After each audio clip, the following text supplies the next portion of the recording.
Loh, kalau Intan masih ke gereja aktif? Masih aktif gereja?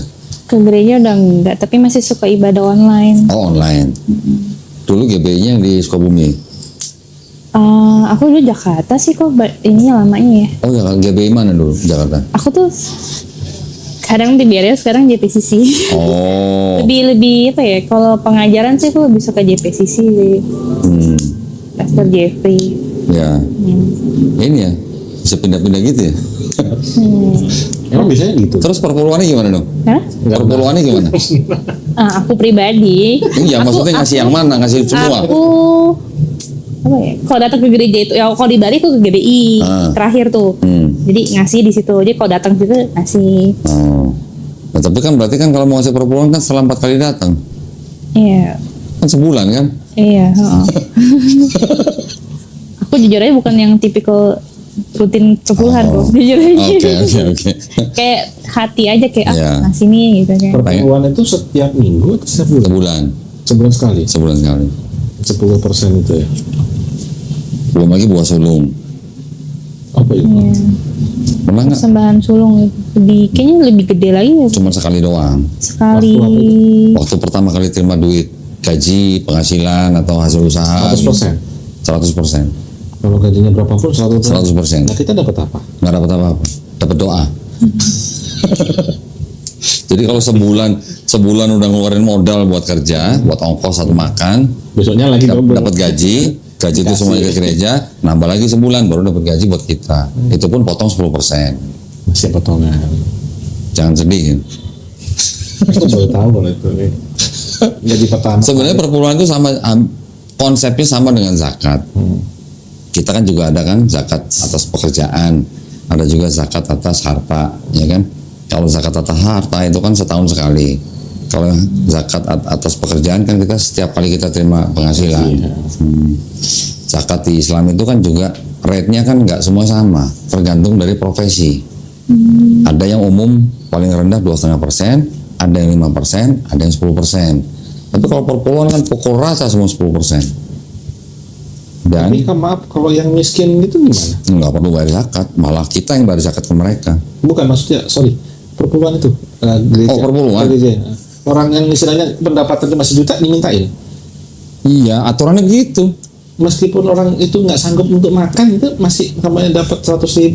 Ya mungkin itu kebijakan, kebijakan gereja. Kalau yang nggak sanggup makan dibantu sama gereja. Hampir sama konsepnya. Tapi sebenarnya gereja memungut perpuluhan itu sebenarnya kalau boleh dibilang nggak konsisten. Nggak konsistennya gimana? Ajaran Paulus kan bilangnya apa? Hukum Taurat itu kan sudah dibatalkan dengan matinya Yesus di atas kayu salib. Perpuluhan kan termasuk hukum Taurat. Tapi masih ada. Nah, kalau bilangnya sudah dibatalkan, Semua hilang dong. harusnya semua hilang. Tapi ini masih mungut gitu. Berarti kan nggak semuanya batal. Iya, soalnya gitu sih kalau dibilang kalau perjanjian baru emang nggak ada perpuluhan. Jadi ibarat kata kalau nggak salah Yesus udah bilang seikhlasnya ya, semampu kamu gitu. Yesus bilangnya kan ditanya, gimana perpuluhannya? Yang perlu dibayar bayar, yang perlu dibayar ke Bait Suci bayar, yang perlu bayar ke Kaisar ya bayar. Yesus juga ditanya, kita harus bayar pajak nggak ke Kaisar? Yesus balik nanya, di duitmu gambar siapa? Gambar Kaisar. Ya udah lu bayar. Gitu. Dibayar pajak ketika nemu koin di mulut ikan. Itu Yesus yang bicara sih. Iya. Di Masa Alkitab Tuhan ada. bayar pajak? Di Alkitab ada. Ada. Nah, logikanya kok Tuhan bayar pajak? Nah itu tanya sih Intan. Nggak tahu. Masa Tuhan bayar pajak? Karena ya aku sih karena dia masih manusia ya, karena masih hidup di bumi lah. Ya. Ada juga pendeta bilang dia kayak mencontohkan kita juga harus menghormati pemerintah gitu. Jadi kalau teologinya Kristen memang gini Mas, ketika Yesus jadi manusia, ya dia hidup sebagai manusia. Seperti manusia. Tetapi orang Kristen mempercayai bahwa sosoknya Yesus yang manusia ini itu punya sifat ilahi. Gitu.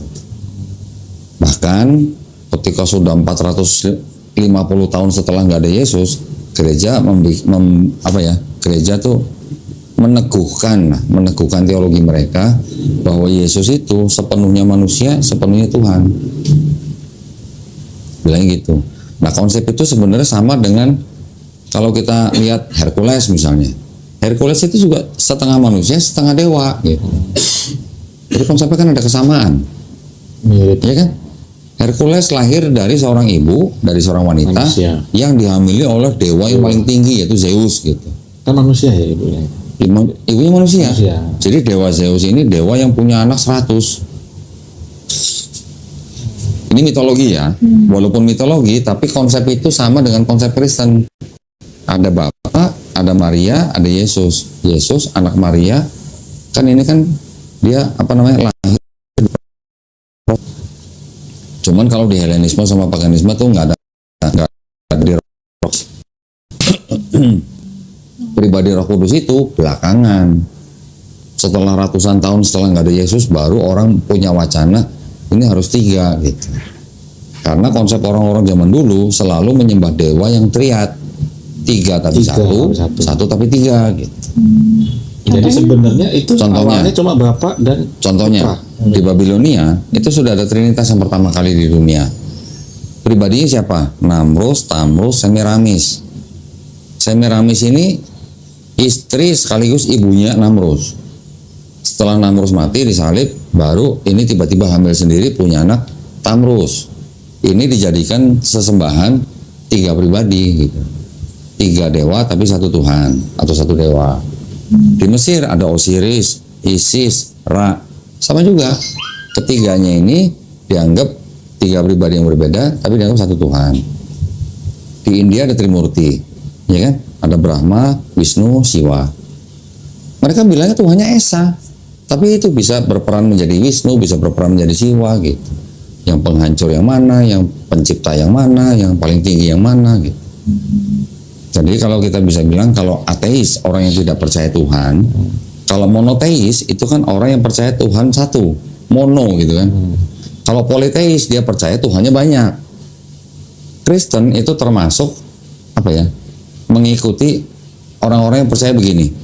Ada Tuhan yang paling tinggi, supreme, tapi mereka juga percaya ada Tuhan di bawahnya, yang lebih rendah gitulah. Nah, kepercayaan itu yang disebut dengan henoteis. Ada lagi nanti panteis. Kalau panteis ini semua alam semesta itu Tuhan. Semua alam semesta. Iya, bagian dari alam semesta ini semuanya Tuhan. Ini hampir sama dengan yang paganisme sebenarnya. Paganisme itu memandang setiap elemen daripada alam ini ada Tuhannya, ada penguasanya. Gitu. Langit ada penguasanya. Siapa? Dewa Zeus. Laut ada penguasanya. Gitu. Siapa? Kayak Avatar gitu makanya. Iya. Laut siapa dewanya yang terkenal? Poseidon. Ya kan? Gunung nanti misalnya ada dewanya siapa? Nanti awan ada dewanya siapa? Jadi orang pagan itu orang yang menyembah, percaya dewa-dewa yang mewakili elemen daripada alam semesta ini gitu. Itu yang nggak bisa hilang untuk orang-orang memang yang di daerah Eropa, Asia gitu. Jadi memang dari agama yang paling kuno sekalipun itu nanti ada yang menurunkan agama disebutnya agama Kanaan gitu. Agama Kanaan ini turun nanti menjadi agama bangsa Israel. Agama bangsa Israel ini turun nanti menjadi Yudaisme, ya kan? Ini kan melalui proses yang ratusan tahun bahkan ribuan tahun. Nanti yang dari agama kuno ini nanti pecah lagi agama yang Hindu, Buddha, gitu ya. Pecah lagi menjadi agama paganisme Romawi gitu. Paganisme Romawi turunnya lagi apa? Paganisme Celtic, paganisme Jermanik, paganisme Yunani gitu. Nah, yang paganisme Yunani ini yang menurunkan salah satunya menjadi cikal bakal penyumbang terbentuknya atau terciptanya agama Kristen. Paganisme Yunani ini kan yang itu tadi Helenisme. Helenisme itu kan yang dewa Zeus dan dewa-dewa yang lain. Itu konsepnya sama dengan konsep Kristen. Nanti yang paganisme Romawi juga masuk. Itu yang menimbulkan Kristen.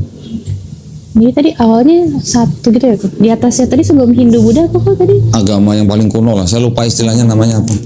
Ini kalau mau Kadang suka mikir awal mula Hindu Buddha tuh apa ya, kok bisa sampai beda banget kan sama Islam sama Kristen. sebentar, saya waktu itu udah bikin bagani cuman saya lupa ini namanya.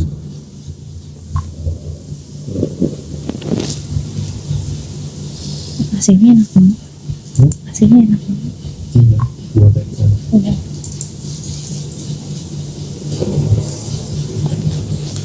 Masih dibuka. Nah ini agama-agama prasejarah tuh yang paling bisa Lacak itu yang namanya Göbekli Tepe. Situsnya ada tuh. Ini yang disebut dengan situs penyembah agama paling tua di dunia. Kelihatan nggak? Agama pertama berarti ya. Agama paling tua yang masih ada situsnya tuh. Pakai kuning. Göbekli Tepe. Boleh foto kok? Boleh? Atau nanti saya kirim PDF-nya aja kalau mau. Oh boleh ya. Ya, PDF ya Pak? iya nanti saya buatin PDF. Nah ini kan yang menurunkan ada politeisme, Mesopotamia kuno. Ini yang turun menjadi pengaruh ke agama Kanaan. Oh.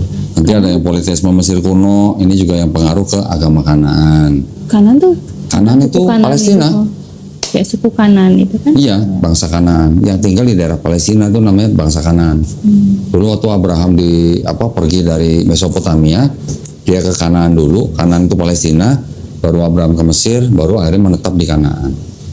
Ini yang dari agama kuno ini turun ke politeisme Mesopotamia, juga turun ke politeisme Mesir, Betul. turun menjadi agama Kanaan yang disebut dengan agama Israel, baru turun menjadi melalui proses pembuangan Babel. Di Babel juga ada. Baru turun itu menjadi- yang Menara Babel itu kok?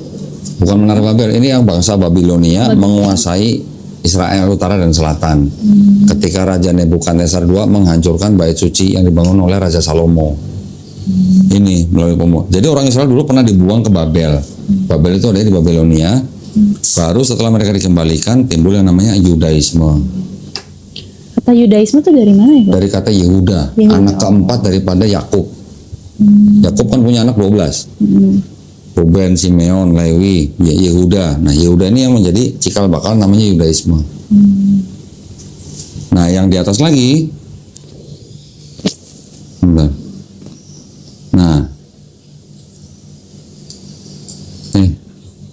Nah, yang tadi sini menimbulkan juga politeisme Indo-Eropa kuno yang menimbulkan agama Vedik. Agama Vedik ini yang menurunkan Hindu, nanti ada yang Buddha, gitu-gitu. Sedangkan yang ke Eropa itu turunnya menjadi dari Indo-Eropa ini turun ke paganisme Eropa. Nah, paganisme Eropa ini yang menurunkan paganisme Celtic, paganisme Germanik, paganisme Slavic. Nanti ada paganisme Yunani. Ini ada paganisme Baltik juga ya. Yang dari Yunani menurunkan Romawi. Yang Romawi ini yang mempunyai andil juga untuk yang terciptanya agama Kristen. Ya. Di sini tapi juga ada tambahan juga ketika orang-orang Yahudi tinggal pada zaman era bait suci yang kedua, ya. Kan bait suci kan yang pertama dihancurkan oleh Raja Nebukadnezar. Ketika Babilonia dikuasai oleh Persia masuk nih. Babilonia dikalahkan, orang Israel yang lagi dibuang itu dikembalikan ke Israel. Mereka boleh bangun bait suci lagi. Makanya disebut bait suci yang kedua. Bait suci yang kedua itu kira-kira dari abad ke-6 sebelum Masehi sampai abad pertama Masehi ketika dihancurkan oleh Romawi tahun 70 Masehi. Nah, ketika bangsa Israel hidup pada zaman bait suci kedua, itu mereka punya kelompok-kelompok Farisi. Pernah dengar pasti kan Farisi? Ada Saduki, ada Eseni, ada Zelot. Dari 4 kelompok ini sebenarnya ada satu lagi Samaritan, cuman Samaritan nggak ikut-ikutan. Zelot, kita pernah dengar Simon kan?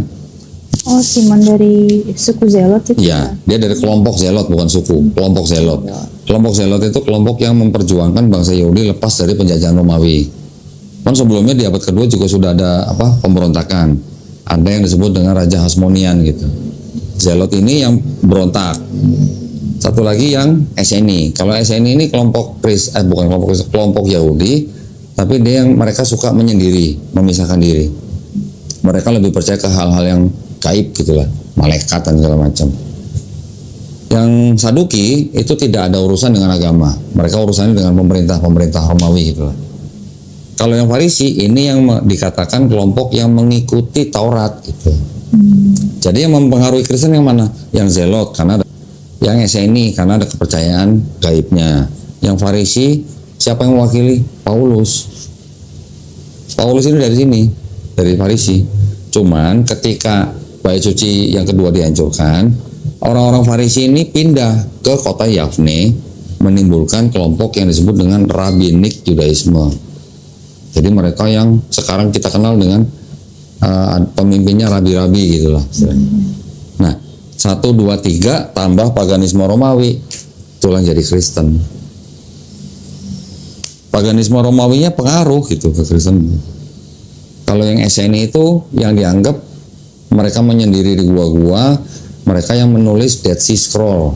Pernah dengar ya Dead Sea Scroll kan? Itu ditulis dari abad kedua sebelum Masehi.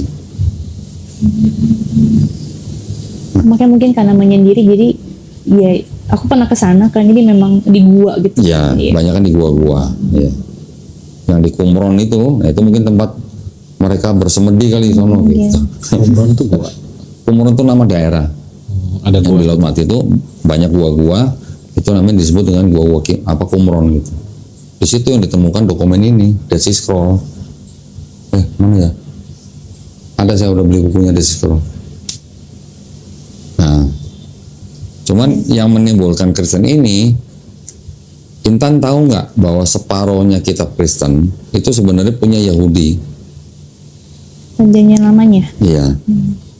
Tahu nggak? Tahu. Orang Yahudi yang punya kitab Tanakh, kan mereka punya otoritas juga untuk menafsirkan kitabnya, ya kan? Kristen menggunakan kitabnya orang Yahudi, tapi menafsirkan kitab itu berdasarkan kacamatanya Kristen. Kristen kan percaya Bapa bisa menjelma jadi manusia, jadi Yesus gitu kan. Mereka merubah-rubah kitab sucinya orang Yahudi ini, diterjemahkan ke bahasa Yunani, tapi terjemahannya dirubah-rubah supaya terlihat, supaya terjemahan itu berbicara mengenai Yesus. Yang kayak ayat-ayat Yesaya, nubuatan ya, itu. Yesaya 7:14, Yesaya 96, Yesaya 53, nanti ada Mazmur 22:16, ada Yeremia 31, ada Mika 5 ayat 2, macam-macam banyak. Hampir 300 ayat diklaim bahwa itu nubuat untuk Yesus, kata orang Kristen. Tapi kalau kata orang Yahudi, enggak, itu bukan buat Yesus, enggak ada yang buat Yesus. Orang Yahudi bilang, ayat yang ini buat anaknya Nabi Yesaya, ayat yang 96 ini buat Raja Hizkia. Nanti yang lain ini artinya perjanjian baru Israel dengan Tuhan. Nanti yang Mika 52, oh ini lagi ngomongin keturunannya Daud yang dari Rut gitu. Rut kan leluhurnya Daud. Nanti yang ya apalagi Mazmur 22 misalnya. Ini bukan untuk Yesus, ini Raja Daud lagi curhat gitu. Karena dia dikhianati sama anak, bahkan sama penasihatnya sendiri, dia lagi curhat, dia ngomong, Allahku, Allahku, mengapa kau meninggalkan aku gitu. Itu dianggap sebagai kata-kata yang diucapkan oleh Yesus di atas kayu salib. Eli, Eli, lama sabachthani gitu. Padahal yang di Mazmur 22:16 ini lagi ngomongin curhatnya Daud, karena dia lagi dikhianatin sama orang-orang dekatnya gitu. Jadi ada semacam kacamata teologi Kristen yang mencomot-comot ayat ini, dianggap ini nubuat untuk Yesus. Padahal orang Yahudi bilang bukan, ini nggak ada hubungan sama sekali sama Yesus. Tapi yang ayat yang Eli lama sabachthani itu di Mazmur kan berarti ada kok. Ada, Di tapi yang waktu Yesus disalib ada lagi. ada. Berarti maksud cowok jadi yang di pas disalib itu ditempel gitu. Iya, seolah-olah Yesus mengulang perkataan Daud gitu. Apa nggak mungkin Yesus memang ngomong itu, jadi kayak ada double kalimat gitu. Gini, ini kan tulisan orang-orang ya, yang di 4 gospel tadi, Matius, Markus, Lukas, Yohanes, ini kan tulisan orang-orang yang tidak tahu namanya siapa. Sampai sekarang nggak tahu pengarangnya. Orang-orang ahli perjanjian baru bilang ini yang nulis bukan saksi mata langsung. Semuanya kan anonim, nggak ada namanya. Selama ini kupikir ya Matius ya Matius. Ya, itu tradisi. Yang memberi nama Matius, Markus, Lukas, Yohanes siapa? Tahu nggak Intan? Nggak. Bapak gereja di abad kedua, 100 tahun setelah Yesus nggak ada. Pertama Santo Papias, tahun 135 Masehi, memberi nama Matius dan Markus. Papias bilang Matius ini yang pemungut cukai, salah satu murid Yesus. Markus ini muridnya Petrus, kata Papias nih. Markus muridnya Petrus.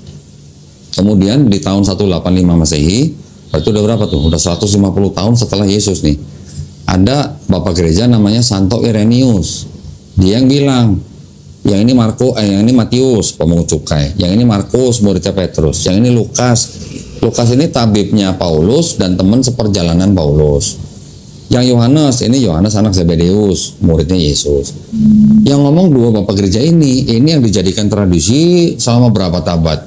Jadi umat Kristen taunya Matius, Markus, Lukas, Yohanes, itu yang nulis orang yang bernama Matius, Markus, Lukas, Yohanes. Padahal bukan. Gitu. Ambil contoh yang paling gampang. Yohanes anak, kalau bener nih Yohanes anak Zebedeus, Yohanes anak Zebedeus itu di kitab Kisah Para Rasul disebutkan orang yang tidak berpendidikan.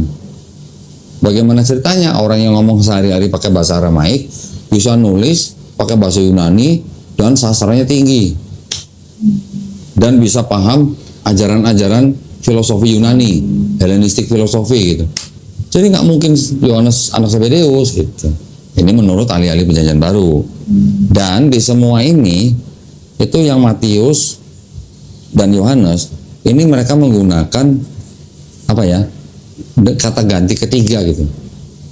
Yang Matius disuruh turun, kemudian Yesus makan di rumah Matius dan dia begini-begini. Yang penulis Matius menceritakan Matius dengan kata ganti ketiga. Kira-kira mungkin nggak yang nulis itu Matius sendiri? Namanya Levi. Kata gitu. ganti ketiga berarti Si penulis ini sedang menceritakan Matius. Dia begini gitu. harusnya kan saya. Gitu. Harusnya aku dong atau saya. Begitu juga yang Yohanes. Yang Yohanes juga ngomongnya pakai kata ganti ketiga. Nah itu yang dibantah sama ahli Perjanjian Baru semua. Lukas nggak pernah ketemu Yesus. Markus nggak pernah ketemu Yesus. Jadi orang ahli Perjanjian Baru bilang, selain daripada yang nulis ini semuanya anonim, mereka bukan saksi mata langsung dan mereka tidak mengenal saksi mata langsung. Nah berarti mereka tulis itu dari mana ya? Nah, yang menulis itu sebenarnya yang pertama kali menulis itu Markus. Sebenarnya Markus ditulis kira-kira tahun 65 sampai 70 Masehi sebelum Bait Suci diruntuhkan. Ya. Terus kemudian 10 tahun kemudian penulis Matius dan penulis Lukas ini menyadur dari Markus. Ya. Makanya di Matius kira-kira 80%-nya isinya dari Markus. Yang Lukas 60% isinya dari Markus. Tapi selain dari Markus, mereka juga punya sumber sendiri-sendiri, kodenya M, ini kodenya L, sumbernya Matius dan sumbernya Lukas. Tapi selain itu di atasnya lagi ada sumber lagi yang dipakai oleh dua ini, disebutnya sumber Q namanya. Q itu dari bahasa Jerman Quell. Quell itu artinya kabar berita yang beredar di masyarakat. Sumber itu maksudnya apa? Sumber berita, kabar berita lah. Kabar berita yang beredar di masyarakat itu yang masuk ke Matius dan Lukas. Nah, terus kemudian karena Matius dan Lukas ini menyadur dari Markus, berarti kan ceritanya hampir sama semua. Cuman Matius menggunakan gaya bahasa dia sendiri, Lukas juga menggunakan gaya bahasa dia sendiri. Ya. Jadi apa yang di Markus ada di Matius dan ada di Lukas, tetapi gaya bahasanya dirubah-rubah sendiri gitulah. Ya. Hanya perubahan beberapa kata aja gitu. Jadi tiga ini disebut sebagai gospel sinoptik karena ceritanya semua sama. Yang Yohanes ditulis kira-kira tahun 95 Masehi, dipercaya nih sama ahli Perjanjian Baru bahwa Yohanes ini ditulis menggunakan atau mengadopsi Helenisme filosofi. Terus yang kedua, Yohanes juga ditengarai ditulis untuk melawan orang-orang Kristen golongan Basilidean. Basilidean itu orang-orang Kristen yang tidak percaya bahwa yang disalib itu Yesus. Pernah dengar? Enggak.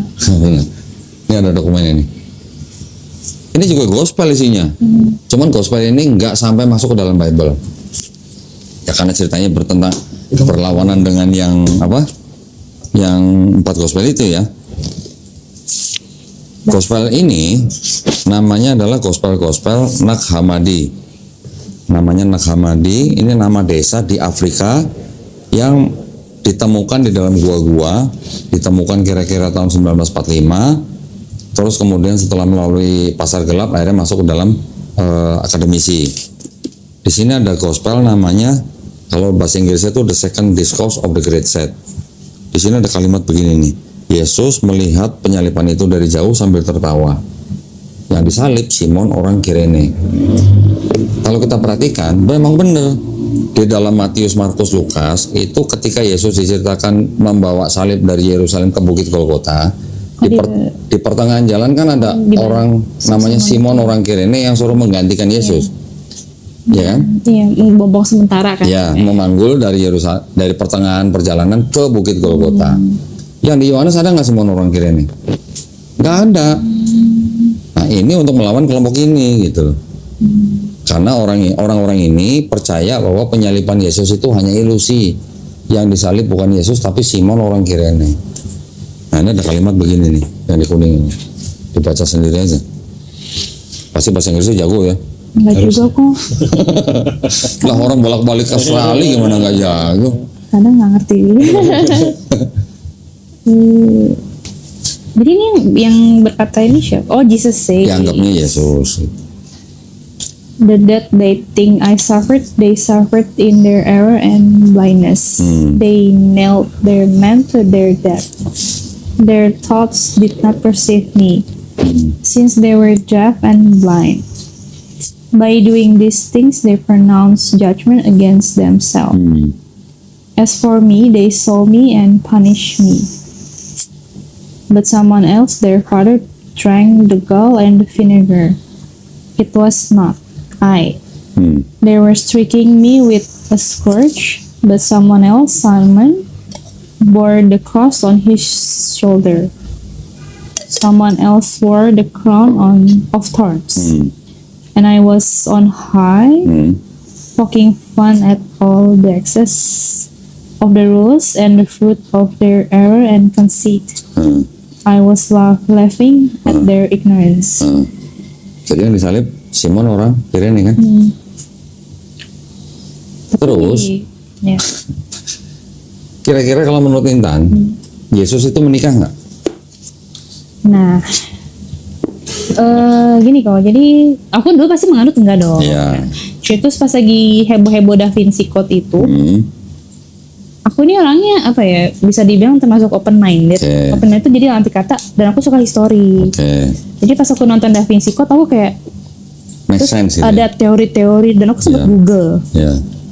yang mengulik ke histori dulu, yang segala macam mereka lari ke France lah, terus ada bukti apa. Aku Iya. suka banget, aku sampai Google gitu.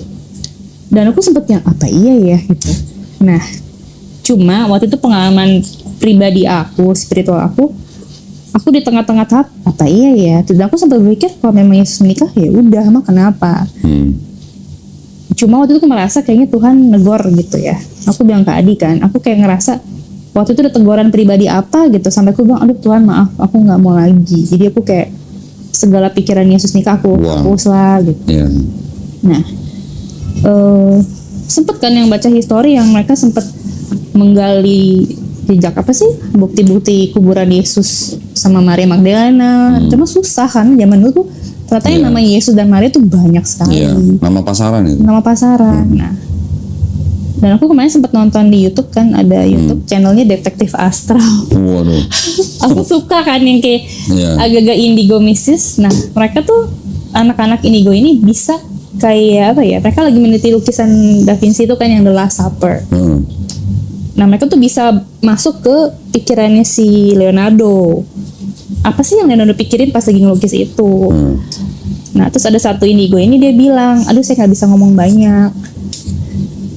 Dia bilang pokoknya yang dikira Maria Magdalena itu yang begini itu dia bilang pokoknya ini tentang sebuah hubungan. Jadi si wanita itu dia nggak berani ngomong nama karena kan ditonton ribuan orang kan. Dia bilang si wanita ini yang dikiri ini dia mempunyai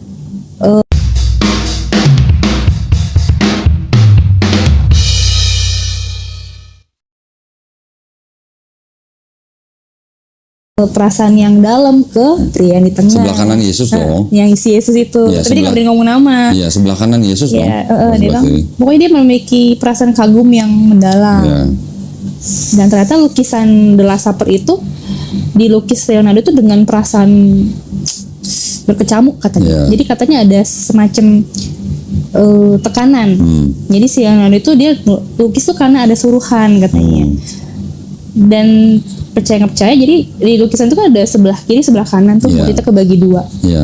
Ternyata yang sebelah kiri itu disebutnya pro, yang kanan tuh kontra. Jadi ternyata peristiwa Last Supper itu agak drama. Jadi murid yang kontra ini katanya aku nggak tahu sih kontra siapa yang kanan itu. Kalau nggak salah termasuk Simon Petrus itu ya. Katanya mereka detik-detik menjelang Yesus salib itu mengetahui sebuah fakta dan itu bikin mereka kecewa. Jadi ternyata sosok yang di tengah itu tidak seperti yang mereka pikirkan. Mungkin namanya dia kayak guru yang mereka kagumi, mungkin membuat sebuah peristiwa apa di akhir-akhir sebelum disalib, jadi mereka kecewa. Ya, aku sempat mikir apa mungkin kecewa karena dia menikah sama si Maria Magdalena gitu kan. Terus aku sempat ngomong ke Adi kan, aku orangnya kayak agak-agak apa iya gitu ya. Jadi di satu sisi kekristenan aku tuh apa ya, kalau Kristen yang saklek mau apa nih, gue nggak mau denger gitu, langsung menolak. Aku kadang seperti itu, tapi kadang aku kalau denger itu apa iya ya gitu kan. Nah terus aku sempat ngomong ke Adi, aku bilang kok jadi mirip sama yang di video Kodoni kan.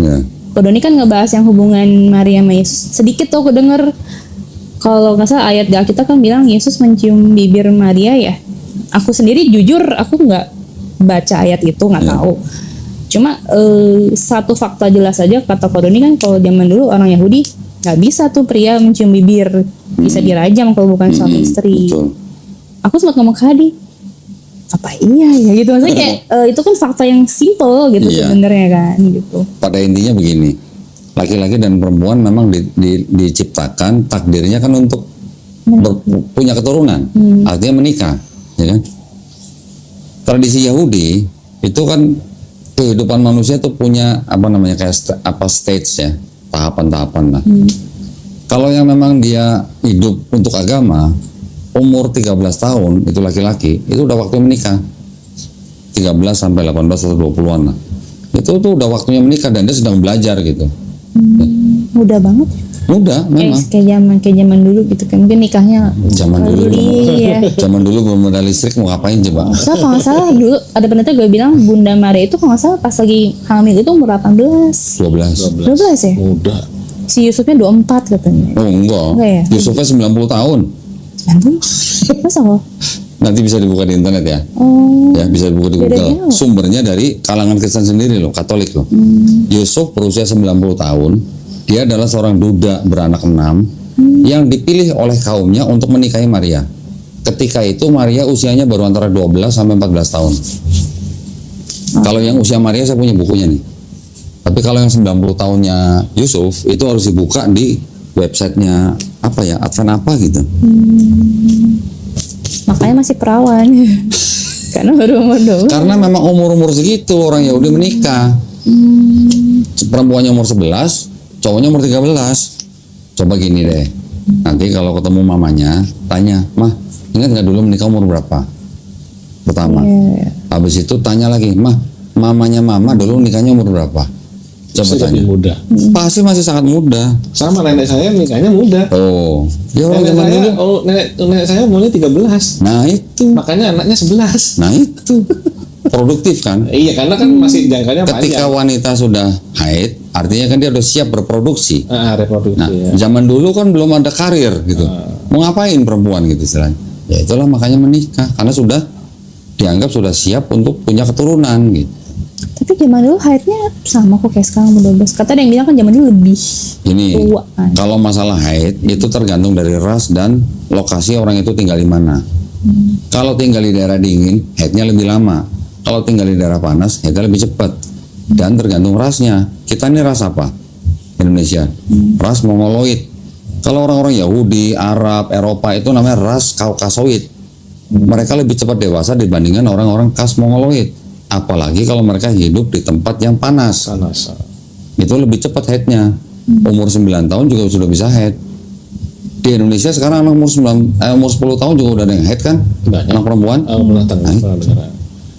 Itu baca di situ. Umur apa? 12 kan? Ya, sama halnya dengan peraturan Indonesia menikah dulu kan masih muda. Iya. Nah, sekarang, bahkan di Amerika abad-abad 18 standar minimum menikah ada yang umur 11, 14, 16 tergantung dari negara bagiannya. Ya, itu kadang-kadang saya gini loh kok. Kayak Nabi Muhammad dengan Aisyah ini komplain terus. Nah ini dipikirkan kalau saya nggak lihat di internet. Nah, nanti ya kalau mau masuk ke situ. Sekarang kita ke Maria dulu aja. Maria usianya berapa? 12 tahun kan? Ini kan saya nggak ngarang, ada dokumennya. Tapi sayangnya gospel ini tidak masuk dalam Bible. Ya, Sekarang itu namanya Protevangelium of James. yang bikin siapa? Ya ini diterjemahkan dari gospel-gospel yang sudah ditemukan, cuman tidak masuk dalam kanon gitu. Ini sama orang Kristen sekarang disebutnya adalah apokrifa. Gospel-gospel yang sebenarnya apokrifa itu dulu artinya dirahasiakan. Tapi zaman sekarang orang Kristen bilang apokrifa itu palsu. Kenapa? Karena tidak diketahui siapa yang nulis.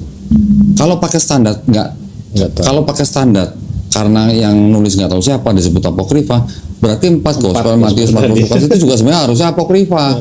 Karena juga nggak tahu siapa yang nulis gitu. Iya, anonim. Hanya karena pilihan pemuka agama pada saat itu, oh yang ini cocok masuk gospel, masuk Bible, ini cocok masuk, ini cocok, oh ini enggak, jangan, karena bertentangan ceritanya. Itu juga aku mau tanya, jadi sebenarnya yang menentukan Matius, Markus, Lukas itu masuk dijadiin Alkitab itu siapa? Bapak-bapak gereja Apa gereja tahun abad, itu baru di abad keempat, abad keempat. mulai dari 360-an, terus kemudian 370 atau 80, terakhir 397 di kota Kartago di Afrika Utara, baru Bible selesai di kanon.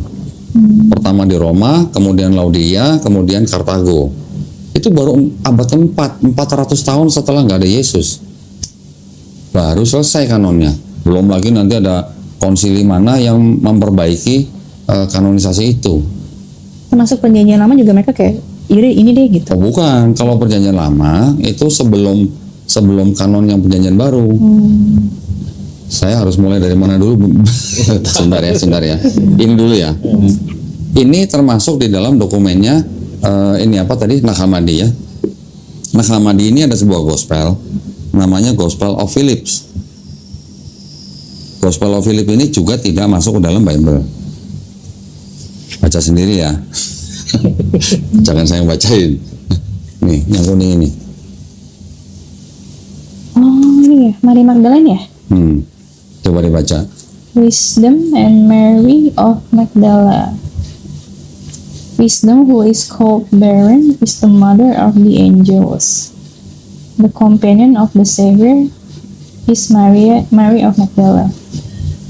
The Savior loved her more than all the disciples, and he kissed her often on her mouth. Oh, ini yang kode di video itu. Tapi kalau di Alkitab Nggak ada. Tapi kalau kita kembalikan ke standar nih, standarnya orang Yahudi, kalau orang namanya rabi, hampir dipastikan dia pasti udah menikah. Itu standarnya orang Yahudi. Ya, mungkin ada satu dari sekian ribu rabi yang tidak menikah, mungkin ada. Tetapi kalau namanya rabi itu pasti udah menikah. Sekarang Yesus di Bible yang sudah dikanon disebut rabi nggak? Iya. Dipanggil rabi nggak? Dipanggil, disebut rabi. Yang nyebut Yudas malah. Bukan aku ya rabi. Nah, ketika ada Yesus bilang nanti ada yang berkhianat gitu. Yudas yang ngomong, bukan aku ya rabi gitu. Yesus disebut rabi oleh murid-muridnya sendiri, bahkan oleh orang-orang bangsa Israel pada saat itu. Jadi kalau dia rabi, kemungkinan besar dia pasti menikah gitu. Apa mungkin pengecualian? Oke Karena lah, anggap aja itu pengecualian. Baca bukunya Barbara Thiering, Profesor Barbara Thiering dari Australia, seorang wanita sejarawan. Dia meneliti dokumen-dokumen Dead Sea Scroll. Dia menemukan sebuah manuskrip udah potongan segini karena udah sobek. Yesus berkata, istriku, udah kepotong. Ya. Barbara Thiering juga bilang bahwa yang namanya tradisi Yahudi itu tidak boleh laki-laki dan perempuan bersentuhan. Ya. Bahkan kalau bikin kebaktian juga dipisah. Jadi Barbara Thiering bilang bahwa kemungkinan besar ketika Yesus kakinya diurapi oleh seorang wanita, bahkan diusap pakai rambutnya wanita itu dengan minyak yang sangat mahal, itu sebenarnya adalah prosesi pernikahan menurut Barbara Thiering. Jadi standar kita adalah oke, you kalau bilang rabi, kemungkinan besar dia pasti menikah. Dan juga ada penelitian dari sejarawan, dan juga ada dokumen-dokumen manuskrip yang masih ada begini. Nah, yang ini kan tidak masuk dalam Bible. Ini hanya kemungkinan. Saya nggak menuduh, tapi saya hanya menggunakan standar gitu. Standar Yahudi begini. Ini ada dokumen yang belum masuk Bible gitu, menunjukkan atau mengindikasikan bahwa Yesus menikah. Sekarang kalau laki-laki dan perempuan fitrahnya kan memang untuk punya keturunan, ya kan? Sekarang gimana caranya? Maksudnya mengungkapkannya gimana? Kalau orang harus tidak menikah, apa nggak menyalahi fitrah gitu? Itu maksud saya. Tapi ini bukan tuduhan, ini hanya pertanyaan aja. Untuk menjawab tadi kalau Intan bilang apa iya ya gitu. Kebetulan saya punya dokumennya gitu yang bisa ditunjukkan.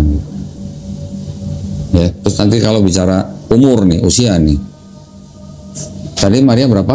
12 tahun ya? 12. Jangan kaget ya. Ini ada dokumennya orang Yahudi. Di kitabnya Perjanjian Lama kan ada yang namanya Pentateuch. Ya, Intan pasti pernah dengar Pentateuch. Pentakosta? Bukan, Pentateuch itu nama lain daripada 5 kitab Musa. Orang Yahudi sebutnya Torah, orang Kristen sebutnya Pentateuch. Kejadian, Keluaran, Imamat, Bilangan, Ulangan, ya kan? Sudah sering baca kan? Pernah ingat gak Ishak istrinya siapa namanya? Ribka. Berapa tahun? Gak disebutin. Tapi di sini ada komentari atau tafsir daripada rabi-rabi Yahudi. Ya, kita lihat nih umur berapa nih. Jadi kalau kita bicara nikah itu bukan berarti konotasinya udah tidur bareng, bukan gitu. Orang bangsa Semit itu ada yang namanya tradisi kayak orang di booking gitu. Dari kecil ini gue booking ya buat bakal bini gue nih gitu. Tapi dia udah diambil, tapi bukan untuk ditiduri, Jodohin kayak gitu. dijodohin gitu. Sebentar nih.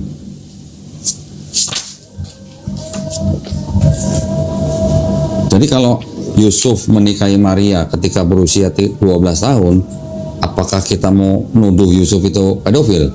Nggak mungkin lah, nggak berani kita. Ini udah Exodus, ini kejadian.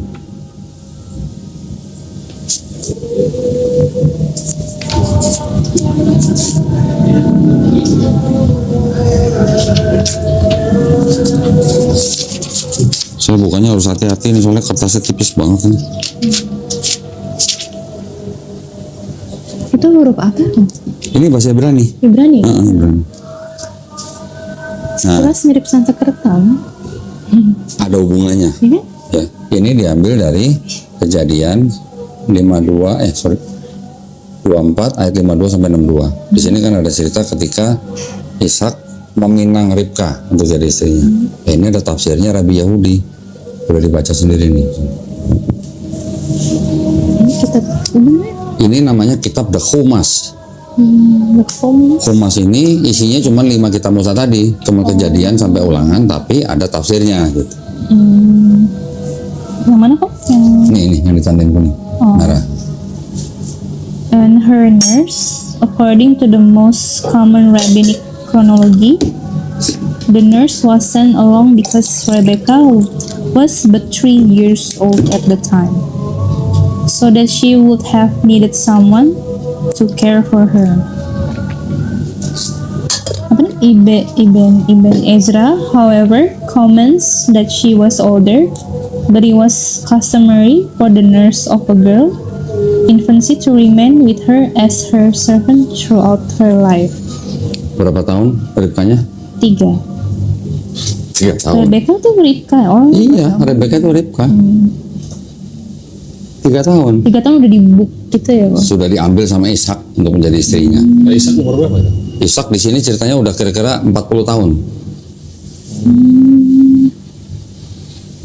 Dan dia sangat senang membawa Ribka kepada ibunya Sarah gitu. Oh ya, ini. Apa kita mau bilang Ishak pedofil? Enggak, gitu. Kita nggak tahu standar moral zaman itu dan kita tidak tahu tradisi mereka. Jangan buru-buru kita membawa standar moral zaman sekarang ke zaman itu, gitu maksudnya. Iya. Tadi Maria 12 tahun, Ribka 3 tahun. Pernah dengar Betseba? Basebanya itu yang sama Daud ya? Daud. Betseba kan istri orang, Binor gitu. Kan dizinai sama Daud kan. Serius kok? Serius, tanya nih orang. Pasti tahu. Tahu kan? Tahu. Ketika Daud sedang di istananya, dia melihat seorang wanita sedang mandi. Dia nyuruh orangnya, siapa itu? Dibawa. Dia apa? Dikauli. Ternyata istri panglimanya sendiri. Panglima perang, lagi perang gitu. Namanya siapa? Uria siapa? Iya, Uria. Uria ya? Iya. Pas ketika panglimanya pulang, diatur sama Daud supaya cepetan balik ke medan perang dan di paling depan gitu. Biar apa? Dia bisa itu. Dia cepat mati. Oh, coba mati. Berarti kan Daud punya rencana pembunuhan terhadap panglimanya sendiri karena taruh di depan supaya cepat mati. Bener cepat mati. Nah baru Batseba dinikahi sama Daud. Tapi sudah keburu berzina. Tahu nggak kira-kira berapa umurnya Batseba? Oh. Nah, Aku pikir kayak gadis aja gitu lagi ranu-ranu. ya lagi Karena ranum-ranumnya. udah istri orang kan. Iya. harusnya. Oke. Ternyata ada dokumen mereka yang mengatakan bahwa Batseba sudah punya anak umur 6 tahun. 6 tahun. Kan lu kaget kan? Ada dokumennya. Kalau saya mau bukan bisa, sebentar. Ya ini tafsir, namanya komentari ya.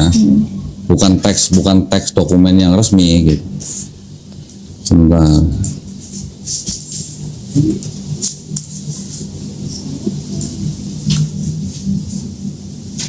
Ada di namanya Sanhedrin 69b. Sanhedrin itu adalah tulisan tafsir-tafsir dari kalangan Yahudi. Usianya berapa tuh? Batseba melahirkan Salomo ketika dia berusia 6 tahun. Tuh, Salomo malah yang dilahirin 6 tahun. Salomo itu Sulaiman. Salomo itu Sulaiman. Salomo tuh anak. Karena seorang wanita lebih kuat dan bisa mengandung pada usia lebih dini. Ketahuilah, ini udah terjemahan ya.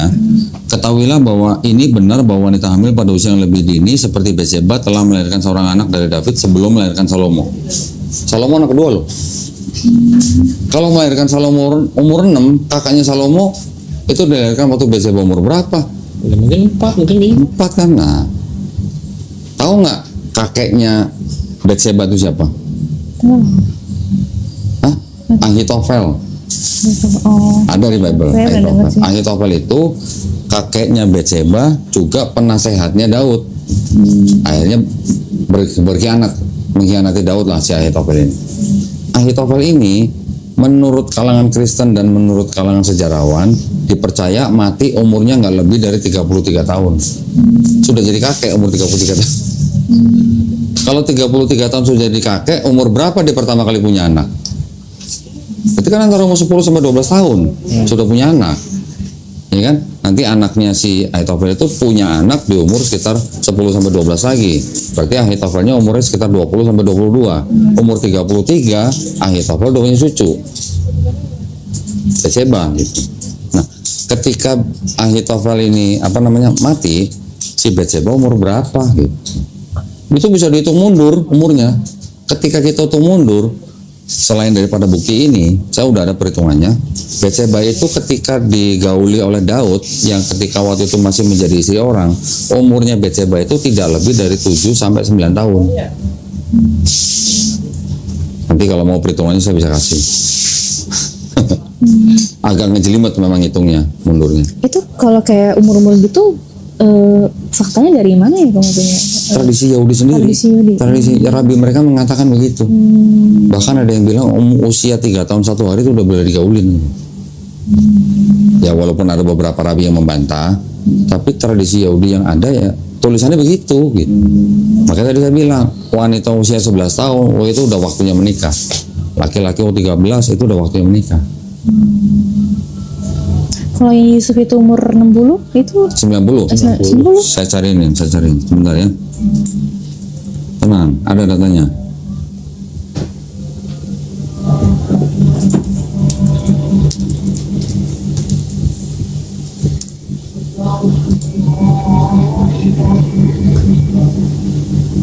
Ini ya, bismillah.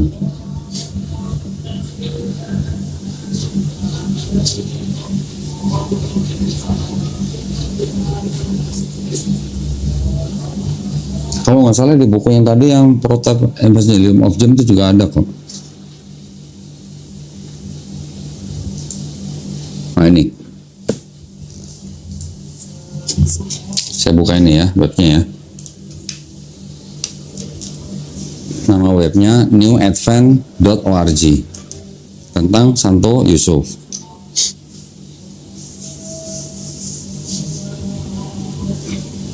Ini sebentar.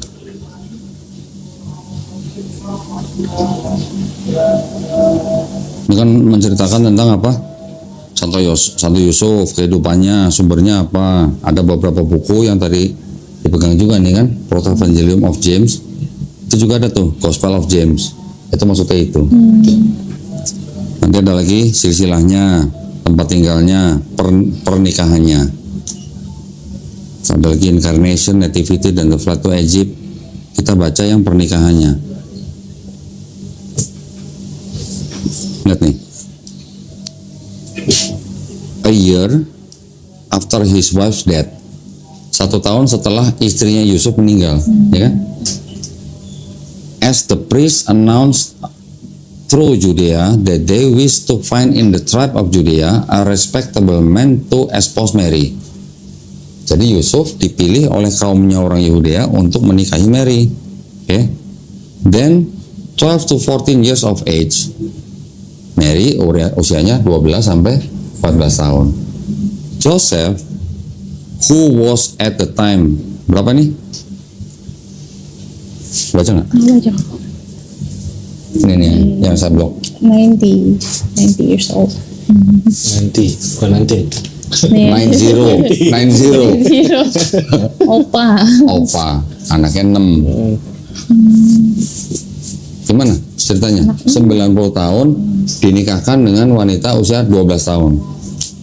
Apa memang dulu tradisi begitu ya? Memang tradisi begitu. Tradisinya mereka, karena si Maria ini hamil tanpa suami, maka akhirnya dipilihkan suami. Oh itu ini sesudah hamil baru. Iya, dipilih. dijodohin. Bukan sebelumnya Tapi itu di ya. Alkitab mereka tunangan dulu ya. Iya. Tunangan, tapi ternyata dia sudah hamil dari Roh Kudus, tulisannya kan begitu. Oh. Cuman di Bible kan nggak ditulis Yusuf dipilih oleh kaumnya untuk menikahi Maria, kan enggak. Kalau di Bible kan ceritanya Yusuf ketika tahu bahwa Maria sudah mengandung, dia mendapat mimpi bertemu dengan malaikat Gabriel untuk menikahi Maria. Baru akhirnya Yusuf menikahi Maria.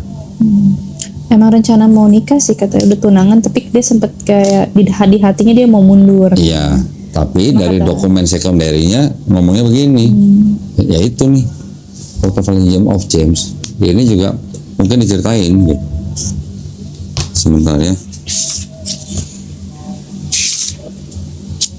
Ini kan macam-macam ceritanya, ada Maria di bait suci, Maria dibawa ke bait suci. Ini ada menceritakan Yoakim, orang tuanya Maria. Nah, itu aku kemarin sempat pengen lebih mendalami ini Maria sebenarnya, kayak aku coba Google kok nggak dapet gitu. Ternyata ya ada ini sumber lain. Iya, tapi sumber ini kan tidak diakui oleh gereja, tidak dimasukkan dalam Bible. Nggak dimasukin karena apa ya? Ya itu karena pemilihan dari itu untuk apa ya? Pemilihan itu atas dasar teologi. Apa kira-kira teologi yang mendasari mereka memilih gospel-gospel tertentu gitu? Karena di belakang bapak-bapak gereja yang memilih gospel itu, di belakang mereka sudah ada yang namanya Helenisme, paganisme. Gitu. Kan mereka masih hidup pada zaman kan gini. Yunani menguasai semua daerah di wilayah situ termasuk Palestina ketika abad keempat sampai abad pertama sebelum Masehi. Dari tahun 322 ketika Alexander Agung menguasai Persia, mengalahkan Raja Darius Agung dari Persia, daerah situ kan semua dikuasai oleh Alexander Agung. Alexander Agung membawa budaya Helenisme ke daerah situ. Baru tahun 63 sebelum Masehi Yunani digantikan oleh Romawi. Sampai tahun 600-an gitu lah ya. Romawi membawa paham paganisme, mereka menyembah Mitra selama ratusan tahun. Mitra, dewa Mitra. Dewa Mitra itu asalnya dari Persia, dewa pinjaman gitu. Itu dewa apa ya? Mitra. Dewa Mitra, dewa ya. Ada yang bilang dewa matahari, ada yang pakai matahari sih. Iya, ada yang nanti kepatungnya dewa Mitra tuh sedang menggendong domba, ada yang dipanggul di sini, yang digendong sini. Makanya Yesus ada patung sedang membawa domba. Diambil dari dewa Mitra. Yesus gendong domba. Hah? Yesus gendong domba. Iya, ada patungnya. Coba aja Google aja, Yesus menggendong domba. Banyak keluar. Habis itu cari Mitra and the Lamb gitu, buka aja. Nah, sekarang Intan jangan kaget kalau saya kasih buku ini, Intan. Iya. Ada? Ada banyak. Banyak. Coba sekarang Mitra and the Lamb. keluar lagi. Sama gitu ya. Sama, sosoknya adalah sosok yang diadopsi. And Lamb tuh. Ya kalau nggak mitra and the lamb atau apa?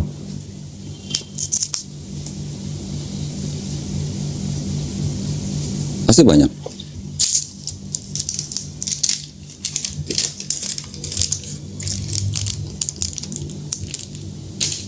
Ini kah kok? Yang begini. Yes, itu dewa mitra. Tapi ada lagi nanti patung yang mitra sedang memanggul domba.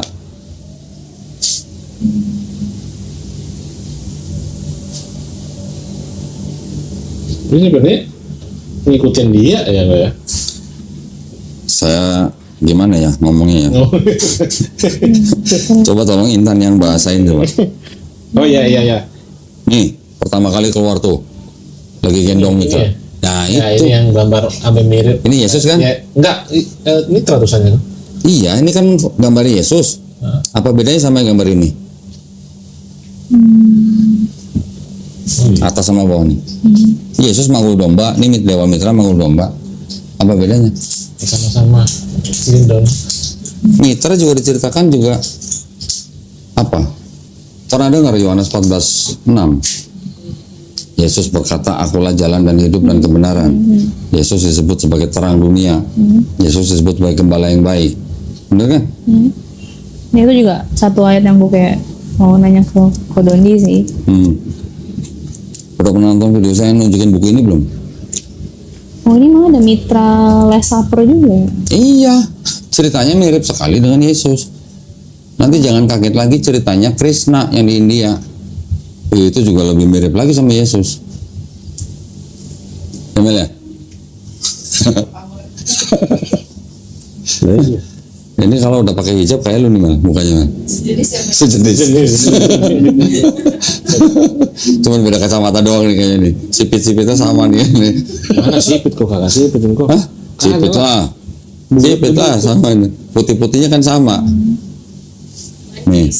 Tapi nggak kelihatan Chinese mau tahun. Chinese lah, kelihatan banget Chinese. Nah ini lah orang saya apa? On. Ong. Oh, Ong apa oong? Oh, Ini ada buku nih. The Greatest Celestial Deception. Yang nulis Sam Oputa. Bukan orang Islam yang nulis. Dia juga mungkin sejarawan. Ini bacanya yang kuning. Mitra like Jesus was venerated as the way, the truth, the life, the light, the word, the Son of God, and as the good shepherd. Ini sih.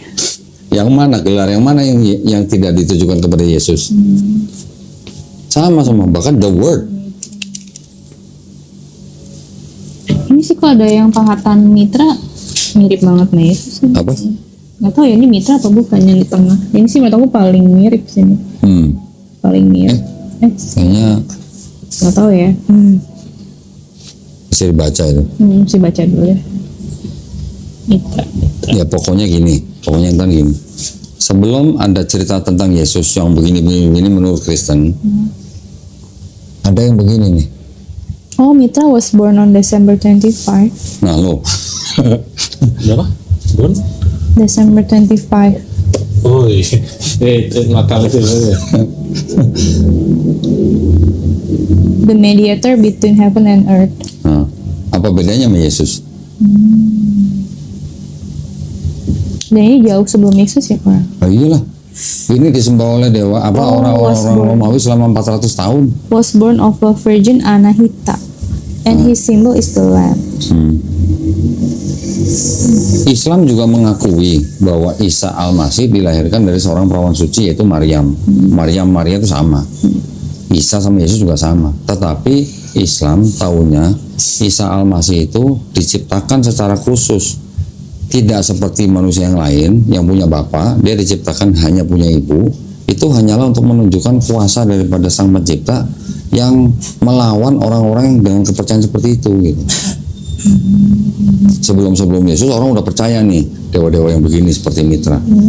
Allah SWT menciptakan Isa Al-Masih menandingi bahkan melebihi mereka. Ini Allah SWT menciptakan Isa Al-Masih hanya dengan kun fayakun. Tidak ada sulitnya Allah SWT menciptakan Adam dari tanah liat kan. Juga tidak ada sulitnya bagi Allah SWT menciptakan Isa Al-Masih hanya dengan berfirman gitu. Tapi sama orang Kristen dipercayainya disebut firmannya itu ya Yesus atau Isa Al-Masih itu yang sebagai firman. Padahal yang berfirman kan Allah SWT. Dia berfirman hanya untuk menciptakan Nabi Isa alaihissalam. Mudah gitu buat sang pencipta. Bedanya kan kalau kita menciptakan sesuatu harus kita mencari bahan. Kalau Allah SWT menciptakan sesuatu kan nggak perlu bahan, hanya dengan firman. Seperti kalau misalnya Intan baca di Kejadian, jadilah terang. Maka apa bahannya? Itu kekuasaan daripada sang pencipta. Tapi karena orang-orang sebelum Yesus itu sudah mempunyai percayaan-percayaan seperti itu, ya itulah yang ditandingi dan dilebihi oleh